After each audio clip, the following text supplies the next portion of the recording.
When something like the CK incident happens, there's always going to be somebody that benefits.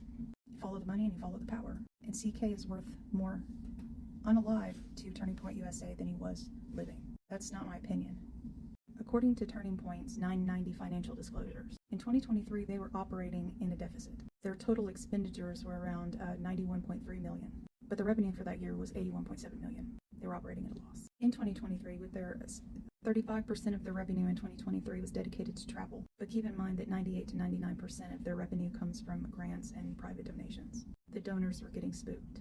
Some of those expenses are grants given to affiliated organizations. The 990 also shows that there's conflict of interest transactions. So that indicates that Turning Point was giving loans and grants or other business transactions to interested third parties, specifically key employees, family members, controlled businesses, etc.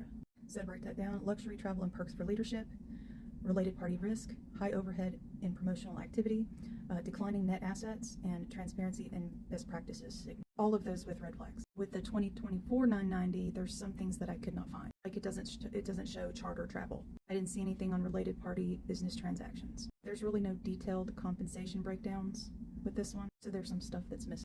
But 98 to 99% of their revenue comes from private donor, not self-generated income, and that's important.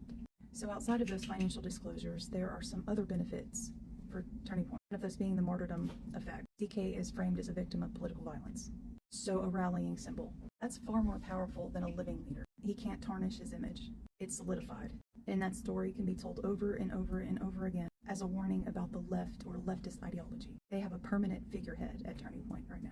Fundraising surge.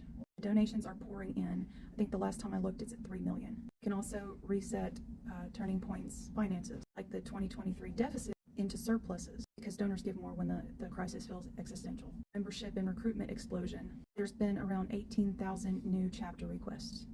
This is what we call the martyr mobilization effect. For younger people drawn to dramatic causes, being the movement that CK died for feels bigger than just another conservative organization. So this creates exponential growth potential. More chapters, more brand saturation, more influences on campuses. You can kind of see where this is going. In death, CK's brand, they can mold CK's legacy into anything that they want without the unpredictability of his personal style. They can frame anything critical of CK. They can frame any criticism of CK as dishonoring CK's memory. This has the ability to shut down opposition because nobody wants to look like they're disrespectful of the dead.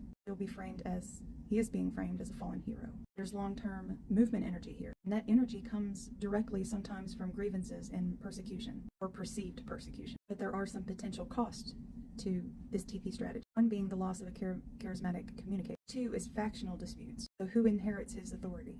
Erica Kurt?